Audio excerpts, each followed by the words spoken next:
At meron pa pala akong isang budol tip sa mga naghahanap dyan ng imbudo. Eto na nga, may nakita ulit tayo sa TikTok na may strainer. Napakaganda nito at may kasama din siyang flexible na tube. At sakto ang uso niyan dito sa butas kung saan kayo dapat magsalin. Ganito lang ang inyong gagawin pag dudugtungin nyo lamang ang dalawang yan na parang transformer at hola! Ayan na! Change oil tips naman tayo, 12mm ito. Huwag nyo rin kalimutan buksan ang inyong strainer. Double check nyo lang, baka mamaya marami na ang aribaba dyan sa strainer nyo. At eto na nga ang itsura ng strainer niya. Hindi pa naman ganun kadumi pero prevention is better than cure, sabi nga ni Boss B. Bugahan lamang natin gamit ang ating premium cleaner hanggang sa mawala yung mga aribaba na nakasiksik dito sa ating strainer. Eto't malinis na siya, pwede na nating ibalik mamaya. Extreme One Premium Cleaner nga pala ang ginamit natin kanina, pambuga. At ganito naman ang pwesto niya, yung medyo malalim ay nasa may spring. And then ipihit nyo pa kanan. Kapag medyo matigas, huwag nyong ipipilit. Dahil malamang ang napasok nyo ay butas ng puwet. Dapat malambot lang. Dapat smooth lang.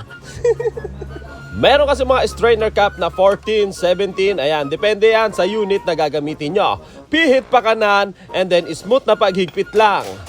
Ganito naman ang itsura ng mga hindi nadadalaw na strainer na uuwi sa top overhaul.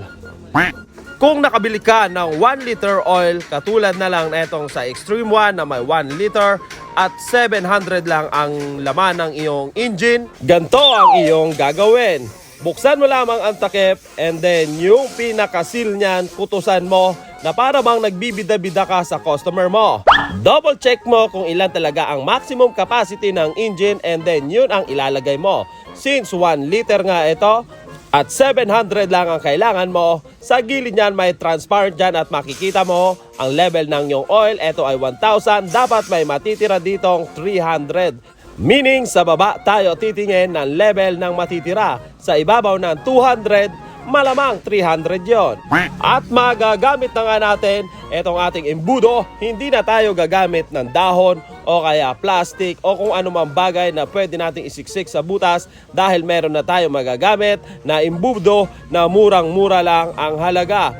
Ilalagay ko ang link sa comment section at nandyan sa yellow basket. Click nyo na lang para magkaroon din kayo ng gantong tools. Well, double check tayo kung talaga nasa 300 na ang natitira.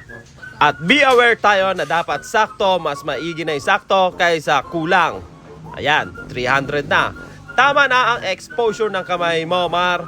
Dahil tingin ko napakahilig mo sa pares tuwing umaga. Kaya sabi niya, alright daw.